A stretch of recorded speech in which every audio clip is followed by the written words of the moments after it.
हरे कृष्णा। अध्याय दूसरा, श्लोक नंबर 18। अंतवंता इमे देह नित्यशोकता शरीरिणः अनासिनो प्रमेयस्य तस्माद्युध्यस्व भारत। इसका अर्थ अविनाशी, अप्रमेय तथा शाश्वत जीव के भौतिक शरीर का अंत अवश्यम भावी है, अतः हे भरतवंशी युद्ध करो। तात्पर्य: भौतिक शरीर स्वभाव से नाशवान है। यह तत्क्षण नष्ट हो सकता है या फिर 100 वर्ष बाद भी हो सकता है नष्ट। यह केवल समय की बात है। इसे अनंत काल तक बनाए रखने की कोई संभावना नहीं है। किंतु आत्मा इतना सूक्ष्म है कि इसे शत्रु देख भी नहीं सकता, मारना तो दूर रहा। जैसा कि पिछले श्लोक में कहा गया है, यह इतना सूक्ष्म है कि कोई इसके मापने की बात सोच भी नहीं सकता। अतः दोनों ही दृष्टि से शोक का कोई कारण नहीं है, क्योंकि जीव जिस रूप में है न तो उसे मारा जा सकता है, न ही शरीर को कुछ समय तक या स्थायी रूप से बचाया जा सकता है। पूर्ण आत्मा के सूक्ष्म कण अपने कर्म के अनुसार ही यह शरीर धारण करते हैं। अतः धार्मिक नियमों का पालन करना चाहिए। वेदांत सूत्र में जीव को प्रकाश बताया गया है, क्योंकि वह परम प्रकाश का अंश है। जिस प्रकार सूर्य का प्रकाश सारे ब्रह्मांड का पोषण करता है, उसी प्रकार आत्मा के प्रकाश से इस भौतिक देह का पोषण होता है। जैसे ही आत्मा इस भौतिक शरीर से बाहर निकल जाता है, शरीर सड़ने लगता है। अतः आत्मा ही शरीर का पोषक है।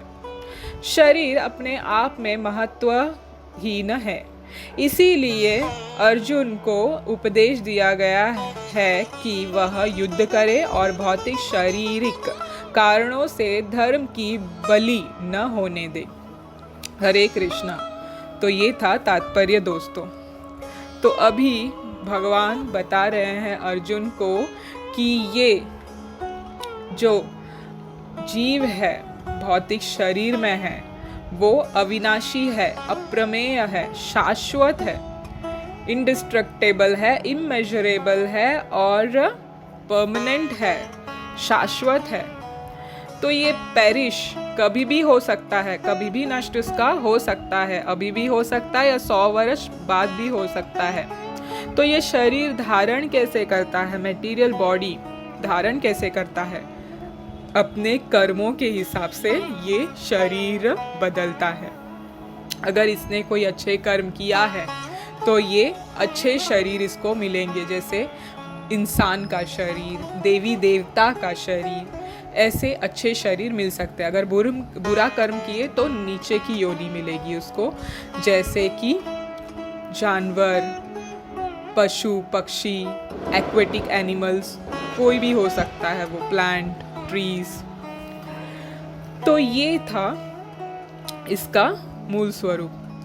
तो अभी यहाँ पे बताया गया है तात्पर्य में श्रीला प्रभुपाद ने कि ये इंडिस्ट्रक्टेबल है और इमेजरेबल है। कल के श्लोक में हमने देखा कि सोल इतना माइन्यूट है कि 1000th पार्ट ऑफ द अग्रभाग ऑफ बाल, मतलब केश का जो अग्रभाग है उसका 1000th पार्ट टिप का जो है करेंगे वो साइज है, मतलब it's impossible to measure it.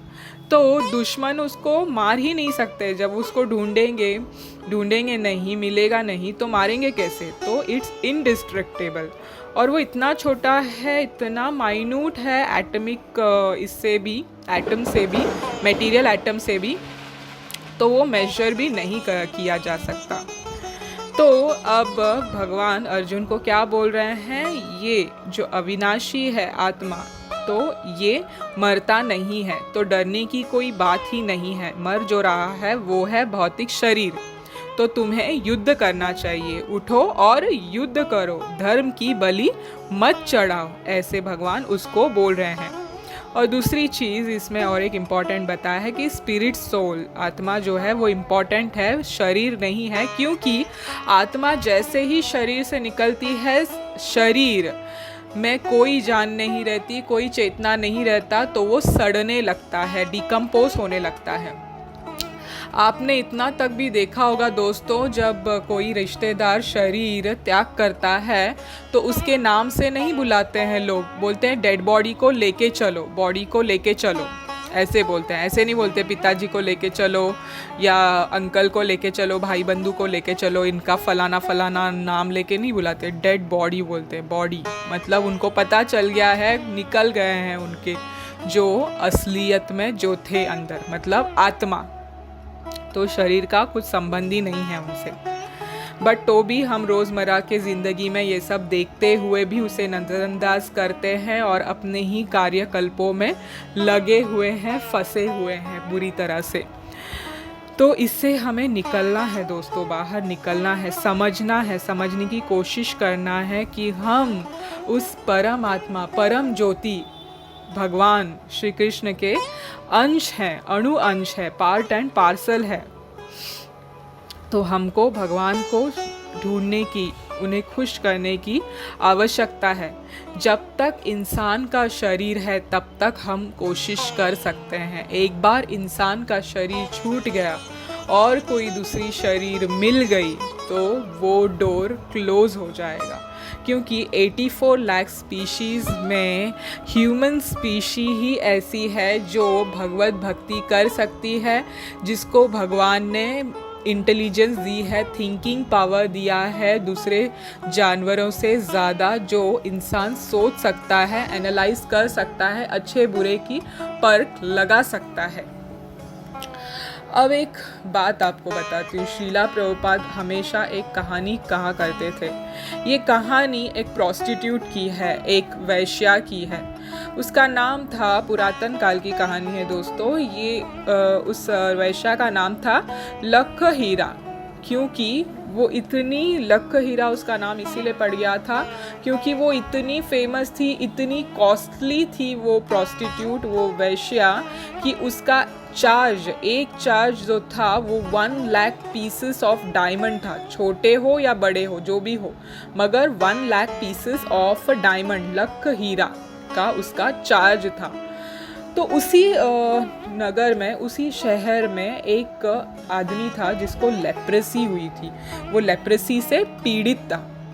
But उसकी वाइफ इतनी फेथफुल थी कि वो उसकी सेवा करती थी, दिन रात उसकी सेवा करती थी। वो आदमी गरीब था, बहुत गरीब था, और उसको लेप्रेसी हुआ था, तो वो कभी खुश नहीं रहता था, बहुत दुखी दुखी रहता था।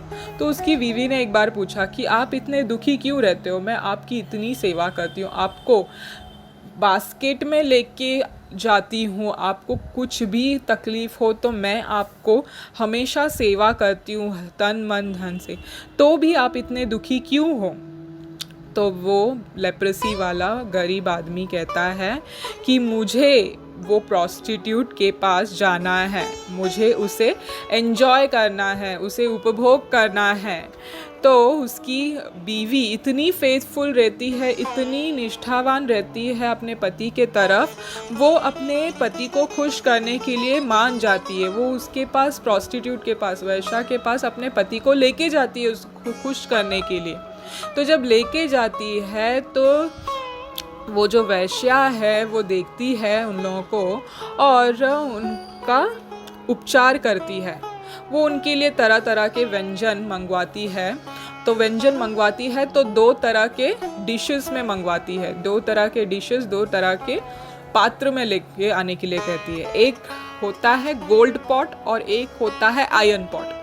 तो अगर सूप उसने मंगवाया तो सूप आयरन पॉट में भी मंगवाया और सूप गोल्ड पॉट में भी मंगवाया। अगर खीर मंगवाया तो खीर आयरन पॉट में भी मंगवाया और गोल्ड के पॉट में भी मंगवाया। ठीक है, तो अभी ये लोग हैरान हो गए। तो वो इंसान ने उसको पूछा कि ये 2-2 पॉट में क्यों तुम मुझे हर चीज़ दे रही हो, वो तो सेम ही है जो चीज़ तुम परोस रही हो, इसमें भी खीर है उसमें भी खीर है, आयरन के पॉट में जो है, लोहे के पॉट में जो है कढ़ाई में जो है वो भी खीर है और सोने के पात्र में जो है वो भी खीर है। तो इसमें ये क्या हुआ, अंतर क्या हुआ? तो लख हीरा जो वैश्या थी उसने कहा, नहीं मुझे देखना था, मुझे सीखना था कि अगर दो अलग अलग धातुओं वाले पात्र में अगर हम खाना चखते हैं तो उसका टेस्ट डिफरेंट होता है क्या, वो मुझे देखना था। तो बात ये है दोस्तों, तात्पर्य ये है इस कहानी की दोस्तों कि कितने शरीर हम बदल चुके हैं, बहुत शरीर बदल चुके हैं। ये टोटली मूर्खता है हमारी कि हम अलग अलग शरीर में वही चीज़ उपभोग कर रहे हैं, वही सेंस प्लेजर कर रहे हैं, वही सेंस ग्रेटिफिकेशन कर रहे हैं, इंद्रिय तृप्ति कर रहे हैं।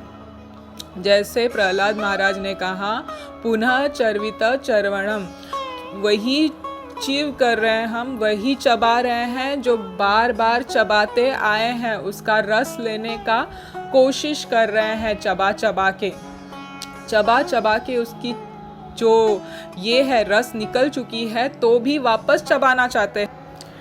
तो प्रहलाद महाराज बताते हैं कि इसमें कोई मतलब ही नहीं बनता, ये पूर्णता से मूर्खता है। हम शरीर बदलते आ रहे हैं हर टाइम और वही बार बार सेम गंदी चीज़ टेस्ट करना चाहते हैं। वैराग्य बुद्धि नहीं आ रही है हमें, वैराग्य नहीं आ रहा है कि ये मैं कर चुका हूँ, मुझे ये उपभोग नहीं करना है, ये उपभोग ही मुझे इस भौतिक शरीर में फंसाए रखा हुआ है। कोई ये नहीं है, अंतर नहीं है। अगर कुत्ते का शरीर मिले, इंसान का मिले, या किसी देवी देवता का मिले, या किसी अमेरिकन बॉडी में हो हम, या इंडियन बॉडी में हो, क्रिश्चियन, मुस्लिम, ये सब बॉडीज है। आत्मा तो क्या है, निरंतर है, वो शाश्वत है, वो तो सिर्फ शरीर बदल रही है। तो असली टेस्ट हमने अभी तक की नहीं है, इसीलिए ये सब टेस्ट बार बार लगातार किए जा रहे हैं और फंसते जा रहे हैं। तो जो ओरिजिनल टेस्ट है वो तो टेस्ट ही नहीं कर रहे हैं, उससे तो परहेज कर रहे हैं। क्या है वो ओरिजिनल टेस्ट, क्या है वो बेटर टेस्ट? वो है कृष्ण कॉन्शियसनेस, कृष्ण भावनामृत, हरे कृष्ण महामंत्र। कहते हैं भक्त उस स्टेज पे जब पहुंच जाता है एक्सटेसी के, तब वो हरे कृष्ण महामंत्र जप करने पे उसमें इतनी रुचि आ जाती है कि संसार का, भौतिक संसार का हर चीज़ उसे निर्जीव लगने लगता है, डिस्टेस्टफुल लगने लगता है, और हरि नाम इतना रसीला लगता है उसको कि कितने बार भी वो पिए, उसको और पीते जाए, ऐसी उसकी चाहत होती है। तो ये जो ओरिजिनल कॉन्शियसनेस है दोस्तों, वही है हमारा कृष्ण कॉन्शियसनेस, कृष्ण भावनामृत। तो वो हम रिजेक्ट कर रहे हैं और भौतिक संसार के टेस्ट जो कि बहुत ही गंदा है, जो हम कर के थूक चुके हैं, उसे वापस हम अपने में लेके चबा रहे हैं और थूक रहे हैं, चबा रहे हैं और थूक रहे हैं। ये इस तरह से हम करते आ रहे हैं अनंत काल से। तो इंसान का ही जो शरीर है, यही आत्मा इसमें उपयोग कर सकती है इंसान के शरीर को, और भगवत धाम लौट के जा सकती है, क्योंकि उसमें इतनी क्षमता है कि वो समझ सके इस भागवतम के सार को, भगवत गीता के सार को वो समझ सके। अगर सत्संग में 3000 कुत्तों को, 4000 बिल्लियों को बुलाएंगे तो वो समझ पाएंगे ये भाषा? उनको कुछ समझ में आएंगे? सिर्फ भौ वो करते रहेंगे, कुछ समझ में नहीं आएगा उनको। कौन समझ पाएगा इसको? इंसान के शरीर में ही उसे अपॉर्चुनिटी है, बेस्ट अपॉर्चुनिटी है यहाँ से निकल जाने का, तो भी हम सीरियस नहीं हो रहे हैं। We have to be very serious, क्योंकि आने वाली परिस्थिति अभी इतनी विकट होने वाली है और हम तो बहुत ही खतरनाक युग में हैं, कलयुग में हैं, पहले चरण में ही है। और पहले चरण में ही हम ऐसे किस्से, ऐसे चीज़ प्रत्यक्ष हमारे आंखों के सामने घटता हुआ रोज़ देखते हैं, तो भी कसाई घर में वो जो बकरा खड़ा रहता है ना हलाल होने के लिए, तो भी घास खाते रहता है, अपने आंखों के सामने देख रहा है दूसरे बकरे को हलाल होते हुए, मगर तो भी वो घास खाते जा रहा है, खाते जा रहा है। तो ये है कलयुग की जीवों का दुर्दशा। मंद सुमंद मत है, मतलब बहुत ही कम बुद्धि है, बहुत कम बुद्धि है कलयुग के जीवों का, और बहुत अनफॉर्चुनेट है वो लोग, बहुत अनफॉर्चुनेट है। तो अगर फॉर्चुनेट बनना है, अगर अपना बुद्धि चलाना है, तो यहाँ चलाना है। अच्छाई और बुराई का फ़र्क जानना है। कैसे? अगर आपको जेन्युइन वैष्णव मिलता है तो उसको पकड़ लीजिए और उसके सहारे से हरे कृष्ण महामंत्र, कृष्ण के शरण में जाइए और जपिए। बस इतना ही आपको करना है। हरे कृष्ण कृष्ण कृष्ण हरे हरे, हरे राम राम राम हरे हरे। श्री कृष्ण भगवान की जय। श्रीला प्रभुपाद की जय।